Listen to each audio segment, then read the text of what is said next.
How are you? Today we are going to discuss about the electoral politics as a revision part. This will be revision part होगा। क्या आप 9वीं कक्षा के छात्र हो और आपको एनसीईआरटी के पॉलिटिकल साइंस सिविक्स के बुक चैप्टर इलेक्टोरल पॉलिटिक्स के बारे में सरल भाषा में सारी महत्वपूर्ण जानकारियाँ प्राप्त करनी है? अगर हाँ, तो आज आप बिल्कुल ही सही जगह पर पहुँचे हैं। आज हम यहाँ उन सारी महत्वपूर्ण बिंदु के बारे में जानने वाले हैं जिनका सीधा संबंध क्लास 9 के राजनीतिक विज्ञान यानी नागरिक विज्ञान के चैप्टर इलेक्टोरल पॉलिटिक्स से है। और इन सारी बातों और जानकारियाँ को प्राप्त कर आप भी हजारों और छात्रों इस चैप्टर में महारत हासिल कर पाओगे। साथ ही हमारे इन महत्वपूर्ण पॉइंट टू पॉइंट नोट्स की मदद से आप भी खुद को इतना सक्षम बना पाओगे कि आप इस चैप्टर इलेक्टोरल पॉलिटिक्स से आने वाली सभी किसी भी तरह के प्रश्न को खुद से ही आसानी से आंसर बनाकर अपने परीक्षा में अच्छे से अच्छे नंबर हासिल कर सकते हो, कर लोगे।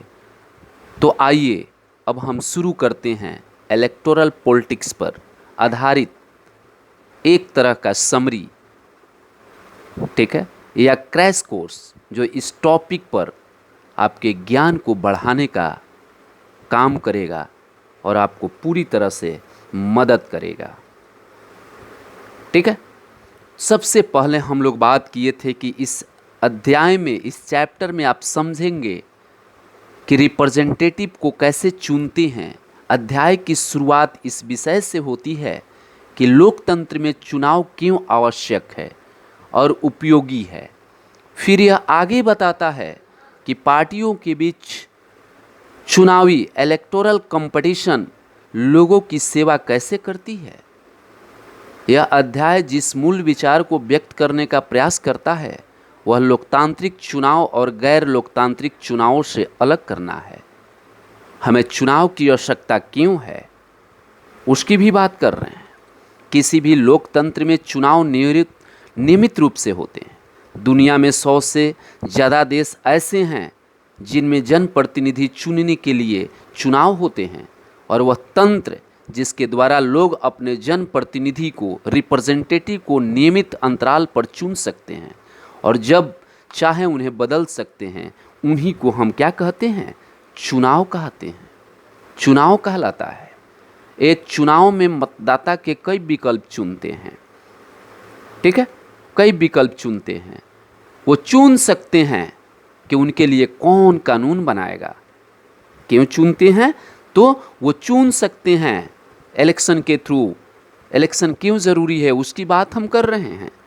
वो चुन सकते हैं उनके लिए कानून कौन बनाएगा, वो चुन सकते हैं कौन सरकार बनाएगा और बड़े फैसले लेंगे।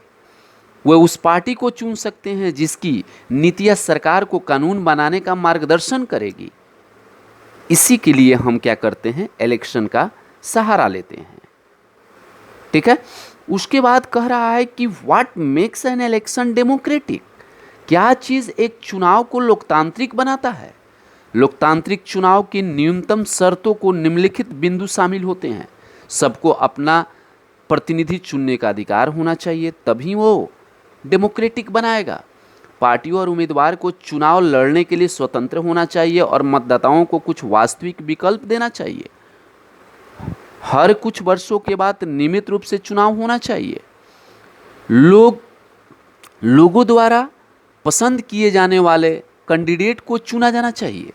चुनाव एक स्वतंत्र और निष्पक्ष तरीके से आयोजित किए जाने चाहिए जहां लोग वास्तव में अपनी इच्छा के अनुसार चुनाव कर सके। ये सभी चीज़ें क्या करती है? ये सभी चीज़ें चुनाव को लोकतांत्रिक बनाता है, चुनाव को इलेक्शन डेमोक्रेट करता है, ठीक है। उसके बाद कह रहा है कि is a good to have a political competition. तो दे हैव टू एस्पेक्ट, इसका मेरिट भी है और डिमेरिट भी है। चुनाव सभी राजनीतिक प्रतिस्पर्धा के बारे में है। यह प्रतियोगिता विभिन्न रूप लेती है, निर्वाचन क्षेत्र स्तर पर कई उम्मीदवार के बीच कंपटीशन का रूप ले लेता है। यहाँ कुछ ऐसे कारण दिए गए हैं जो लोगों के लिए अच्छा होने के नाते राजनीतिक कंपटीशन का समर्थन करते हैं। जैसे चुनावी नियमित चुनाव कंपटीशन राजनीतिक दलों और नेताओं को प्रोत्साहन प्रदान करती है। राजनीतिक दलों को पता है कि अगर वह इस मुद्दे उठाते हैं, ऐसे मुद्दे उठाते हैं जिन्हें लोग उठाना चाहते हैं, तो अगले चुनाव में उनकी लोकप्रियता और जीत की संभावना बढ़ जाएगी। इसके विपरीत यदि वो अपने काम से मतदाता को यानी वोटर्स को संतुष्ट करने में विफल हो जाते हैं, फेलियर हो जाते हैं, तो फिर से जीत नहीं पाएंगे। यदि कोई राजनीतिक दल केवल सत्ता में रहने वाले इच्छा से प्रेरित होता है, उसके बावजूद वह जनता की सेवा करने के लिए बाध्य होगा। तो इस तरह से दोनों चीज़ है यहाँ पर, ठीक है, मेरिट भी है और डिमेरिट भी है। उसके बाद में system of election in India, हमारी चुनाव प्रणाली क्या है। तो हम जान रहे हैं कि भारत में लोकसभा और विधानसभा असेंबली में हर 5 साल के बाद नियमित रूप से चुनाव होते हैं। 5 वर्षों के बाद सभी निर्वाचित प्रतिनिधियों का कार्यकाल समाप्त होता है। सभी निर्वाचन क्षेत्रों में एक ही समय में, एक ही दिन या कुछ दिनों के भीतर होने वाले चुनाव को जनरल इलेक्शन कहा जाता है। कभी कभी सदस्य की मृत्यु और इस्तीफा के कारण, रिजाइन देने के कारण, इस डेथ होने के कारण कुछ सीट रिक्त हो जाती है, वैकेंट हो जाती है। केवल उन्हीं एक निर्वाचन क्षेत्र के लिए जो चुनाव आयोजित किया जाता है उसे हम जनरल इलेक्शन के रूप में जानते हैं, बाई इलेक्शन के रूप में जानते हैं, ठीक है। उसके बाद में हम बात करेंगे इलेक्टोरल कॉन्स्टिट्यूएंसी के बारे में। चुनाव के उद्देश्य से भारत के विभिन्न क्षेत्रों में विभाजित किया गया है। इन क्षेत्रों को चुनावी क्षेत्र कहा जाता है, ठीक है। और एक क्षेत्र में रहने वाले मतदाता जो रिप्रेजेंटेटिव का चुनाव करते हैं उसी को हम लोग इलेक्टोरल कॉन्स्टिट्यूएंसी कहते हैं, ठीक है। अब कह रहा है कि लोकसभा के चुनाव के लिए भारत को 543 निर्वाचन क्षेत्रों में विभाजित किया गया है, डिवाइड किया गया है। प्रत्येक निर्वाचन क्षेत्र से चुने गए प्रतिनिधियों मतलब रिप्रेजेंटेटिव को संसद सदस्य या सांसद कहा जाता है, पार्लियामेंट कहा जाता है। प्रत्येक राज्य के विधानसभा क्षेत्रों को एक विशिष्ट संख्या में विभाजित किया गया है। इस मामले में निर्वाचित प्रतिनिधियों का विधानसभा का सदस्य या विधायक कहा जाता है, जिसको सीएम बनते हैं। प्रत्येक संसदीय निर्वाचन क्षेत्र में कई विधानसभा क्षेत्र होते हैं। अगर बिहार की बात करें कि विधानसभा की कितनी सीटें हैं, कितने कंस्टिट्यूएंसी हैं, निर्वाचन क्षेत्र हैं, तो 243 हैं। पंचायत और नगर पालिका, लोकल गवर्नमेंट के लिए जब चुनाव होती है, नगर पालिका और पंचायत के लिए चुनाव जब होती है, तो यही सिद्धांत वहाँ भी लागू होता है। प्रत्येक गांव या कस्बे को कई वार्डों में विभाजित कर दिया जाता है और जो निर्वाचन क्षेत्रों की तरह होते हैं। प्रत्येक वार्ड या गांव या शहरी या स्थान निकाय के एक सदस्य को चुनाव करता है। कभी कभी इन निर्वाचन क्षेत्रों को सीटों के रूप में गिना जाता है, क्योंकि प्रत्येक निर्वाचन क्षेत्र विधानसभा की ही एक सीट प्रतिनिधित्व करता है, इसीलिए सीट के रूप में गिना जाता है। उसके बाद में रिजर्व कंस्टिट्यूएंसी का भी व्यवस्था है। आरक्षित निर्वाचन क्षेत्र, कुछ निर्वाचन क्षेत्र अनुसूचित जाति जैसे शेड्यूल कास्ट और अनुसूचित जनजाति शेड्यूल ट्राइब के लोगों के लिए आरक्षित होते हैं। लोकसभा में एससी के लिए 84 सीट 84 सीट्स और एसटी के लिए 47 सीट आरक्षित किए गए हैं। अनुसूचित जाति, आरक्षित निर्वाचन क्षेत्र में केवल अनुसूचित जाति से संबंधित कोई भी व्यक्ति चुनाव के लिए खड़ा हो सकता है, ठीक है। एसटी के लोग ही एसटी जनजाति यानी अनुसूचित जनजाति के लिए आरक्षित निर्वाचन क्षेत्र में चुनाव लड़ सकते हैं। कई राज्यों में ग्रामीण पंचायत या शहरी नगर पालिकाएं या निगमों के स्थानीय निकायों में सीटों अन्य पिछड़ा वर्ग, ओबीसी और महिला उम्मीदवार के लिए भी आरक्षित हैं। उसके बाद में आता है वोटर लिस्ट। एक लोकतांत्रिक वोटर लिस्ट क्या है, तो एक लोकतांत्रिक चुनाव में उन लोगों की सूची जो वोट देने के योग्य हैं चुनाव से बहुत पहले तैयार की जाती है। और सभी को दी जाती है, जिसे आधिकारिक तौर पर मतदाता सूची कहा जाता है और आम तौर पर मतदाता सूची के रूप में जाना जाता है। और सभी पात्र मतदाताओं के नाम मतदाता के सूची में डालने के लिए जिम्मेदारी सरकार की है, इलेक्शन कमीशन की है। मतदाताओं को मतदान करने के लिए जाने पर चुनाव फोटो की पहचान पत्र, जिसको हम लोग शॉर्ट में EPCI से जाना आवश्यक है, ताकि कोई किसी और के बदले में वोट न दे सके। इसीलिए उसको पहचान पत्र ले जाना जरूरी है वोटर पोलिंग बूथ पर। लेकिन मतदान के लिए कार्ड अभी अनिवार्य नहीं है, क्योंकि मतदाता पहचान के कई अन्य प्रमाण पत्र भी दिखा सकते हैं, जैसे राशन कार्ड, ड्राइविंग लाइसेंस इत्यादि। उम्मीदवार इसके बाद नामांकन की बात करते हैं। नॉमिनेटिंग कैंडिडेट्स तो कह रहा है कि जो कोई मतदाता हो सकता है, वोटर्स हो सकता है, वह चुनाव में उम्मीदवार भी बन सकता है। उम्मीदवार की न्यूनतम आयु 25 वर्ष होनी चाहिए और वोट देने वाले की उम्र 18 वर्ष होनी चाहिए। चुनाव लड़ने की इच्छा रखने वाले प्रत्येक व्यक्ति को एक नामांकन फॉर्म भरना होता है और कुछ धन राशि सिक्योरिटी डिपॉजिट के रूप में देनी होती है। इसके लिए उम्मीदवार को नियमित रूप से पूरा विवरण पूरे अच्छे ढंग से फॉर्म को भरना रहता है। यह एक कानूनी घोषणा होती है। क्या होता है उसमें, तो उम्मीदवार के खिलाफ कितने गंभीर आपराधिक मामले लंबित है उसके बारे में डिटेल देना होता है। उम्मीदवार और उसके परिवार की संपत्ति और देनदारियों का विवरण होता है। उम्मीदवार को शैक्षिक योग्यता क्या है उसके बारे में जानकारी देना होता है। यह जानकारी जनता के लिए उपलब्ध कराई जाती है, जनता भी जान सके, पब्लिक भी जान सके कि हमारा जो रिप्रेजेंटेटिव है उनका ये डेटा है, ताकि मतदाता उम्मीदवारों द्वारा प्रदान की गई जानकारी के आधार पर अपना निर्णय ले सकें कि वो हमारे लिए रिप्रेजेंटेटिव अच्छे हैं या नहीं हैं। उसके बाद इलेक्शन कैंपेन होता है, चुनाव प्रचार होता है, कौन बेहतर प्रतिनिधि है और बदले में कौन सी पार्टी बेहतर सरकार बनाएगी, इस बारे में भी क्या होता है, ठीक है, इस बारे में भी आपको इस बारे में स्वतंत्र रूप से खुली चर्चा करने के लिए चुनाव अभियान चलाए जाते हैं। भारत में उम्मीदवारी की अंतिम सूची की घोषणा और मतदान की तारीख के बीच 2 सप्ताह की अवधि के लिए चुनाव प्रचार होता है। इस अवधि के दौरान उम्मीदवार को अपने मतदाता से संपर्क करते हैं और राजनीतिक नेता चुनाव सभी संबोधित करते हैं। इस तरह से इसमें बहुत सारे स्लोगन भी दिया जाता है। लोकतंत्र बचाओ, जोतने वाले ज़मीन को बचाओ, तेलुगु लोगों की स्वाभिमान की रक्षा करें। साथ ही भारत के चुनाव कानूनों के अनुसार कोई भी पार्टी या उम्मीदवार मतदाताओं को रिश्वत देना या धमकाने का काम नहीं कर सकती है। जाति या धर्म के नाम पर उनसे वोट की अपील नहीं कर सकती है। चुनाव प्रचार के लिए सरकारी संसाधनों का उपयोग नहीं कर सकती है। लोकसभा चुनाव के लिए एक निर्वाचन क्षेत्र में 25 लाख या विधानसभा चुनाव में एक निर्वाचन क्षेत्र में 10 लाख से अधिक खर्च नहीं कर सकते हैं। यदि कोई राजनीतिक दल ऐसा करता है तो उनका चुनाव न्यायालय द्वारा खारिज किया जा सकता है, यानी कैंसिल किया जा सकता है। नॉमिनेशन कानूनों के अलावा हमारे देश के सभी राजनीतिक दलों के चुनाव अभियानों के लिए एक आदर्श आचार संहिता पर सहमति व्यक्त की है। इसके अनुसार कोई भी दल या प्रत्याशी चुनाव प्रचार के लिए किसी भी पूजा स्थल का उपयोग नहीं कर सकती है। चुनाव के लिए सरकारी वाहन, विमान अधिकारियों का प्रयोग नहीं कर सकती है। एक बार चुनाव की घोषणा हो जाने के बाद मंत्री किसी भी परियोजना का शिलान्यास नहीं करेंगे, कोई भी बड़ा नीतिगत निर्णय नहीं लेंगे, सार्वजनिक सुविधाएं प्रदान करने का कोई वादा नहीं करेंगे। बैलेट पेपर, उसके बाद में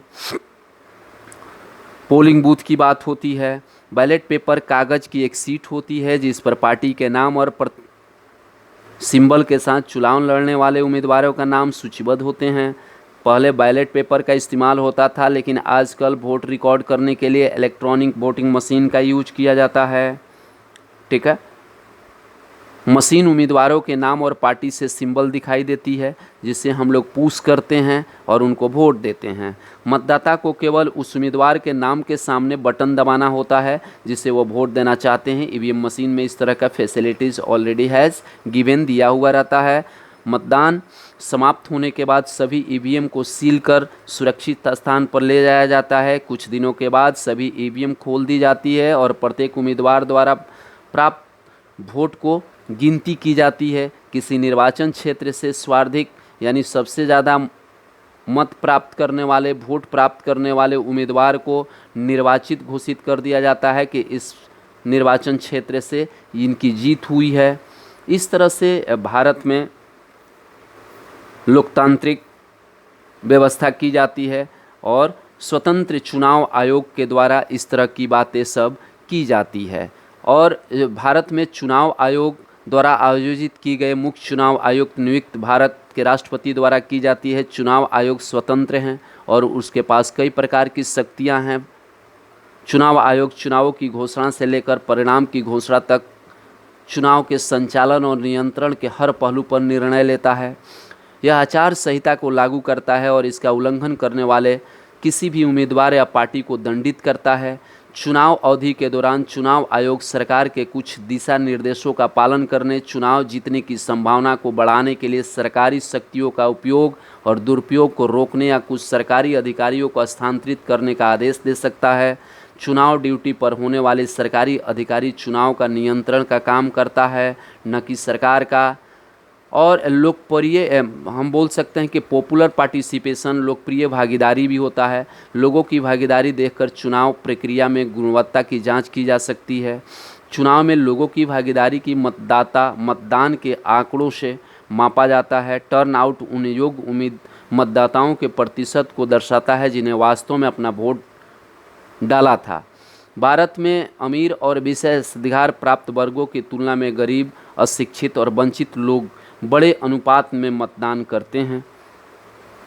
कह रहा बहुत अच्छा पॉइंट ये दिया हुआ है कि भारत में अमीर और विशेषाधिकार प्राप्त वर्गों की तुलना में गरीब लोग और अशिक्षित लोग ज़्यादा वोट देते हैं। भारत में आम लोगों को लगता है कि चुनाव के माध्यम से वह राजनीतिक दलों पर उनके अनुकूल नीति और कार्यक्रमों को अपनाने में दबाव बना सकते हैं। चुनाव संबंधी गतिविधियों में मतदाताओं को रुचि वर्षों में बढ़ रही है। चुनाव के परिणाम की स्वीकृति, acceptance of the election outcomes की बात करें तो चुनाव की स्वतंत्र और निष्पक्षता की एक अंतिम परीक्षण चुनाव का परिणाम है। भारत में जो सत्ताधारी दल है, ठीक है, रूलिंग पार्टी दल जो है, नियमित रूप से राष्ट्रीय और राज्य दोनों स्तर पर चुनाव हारते हैं। अमेरिका में एक अविलंब या वर्तमान निर्वाचित प्रतिनिधि शायद ही कभी चुनाव हारता है, लेकिन भारत में लगभग आधे मौजूदा सांसद या विधायक चुनाव हार जाते हैं।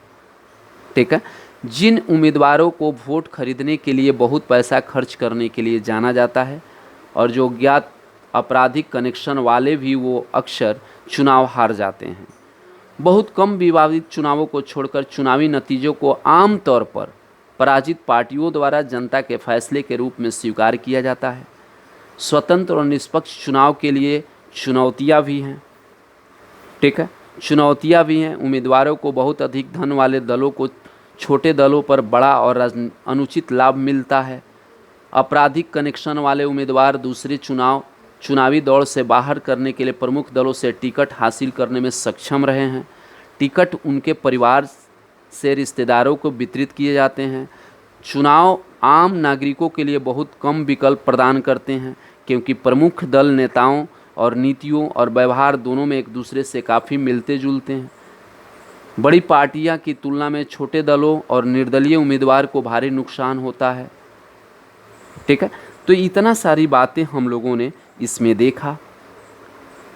ठीक है, यहाँ पर एक क्वेश्चन मैं पूछूंगा लास्ट में। कह रहा है कि इलेक्टोरल सिस्टम क्या है। अगर आपसे कोई पूछ दे कि जो इतना हम लोग बात किए, इलेक्टोरल पॉलिटिक्स क्या है, इलेक्टोरल सिस्टम क्या है, इलेक्टोरल सिस्टम क्या है, यानी चुनाव प्रणाली क्या है, तो हम सिंपल वे में आंसर देंगे कि एक चुनाव प्रणाली या मतदान प्रणाली नियमों का एक समूह है। क्या है? मतदान प्रणाली, इलेक्टोरल सिस्टम जो है इज़ अ ग्रुप, एक समूह है जो यह निर्धारित करती है कि चुनाव और जनमत संग्रह कैसे आयोजित किए जाते हैं और उनके परिणाम कैसे निर्धारित होते हैं, इसके बारे में ये जानकारी देती है। ठीक है, अगर आपको रिजर्व कॉन्स्टिट्यूएंसी के बारे में पूछा जाए तो आप सिंपल सा आंसर देंगे कि रिजर्व कॉन्स्टिट्यूएंसी निर्वाचन क्षेत्र यानी हम आरक्षित निर्वाचन क्षेत्र वो निर्वाचन क्षेत्र होते हैं जिनमें अनुसूचित जाति और जनजातियों के लिए उनकी जनसंख्या के आकार के आधार पर सीटें आरक्षित की जाती है। आशा करता हूँ कि आज आप लोगों को कुछ नया सीखने को ज़रूर मिला होगा। अगर आज आपने कुछ नया सीखा तो हमारे बाकी वीडियो को ज़रूर देखें ताकि आपको रोज़ कुछ न कुछ नया सीखने को मिले। और इस वीडियो को अपने दोस्तों और जान पहचान वालों के साथ ज़रूर शेयर करें जिन्हें उसकी ज़रूरत हो। धन्यवाद।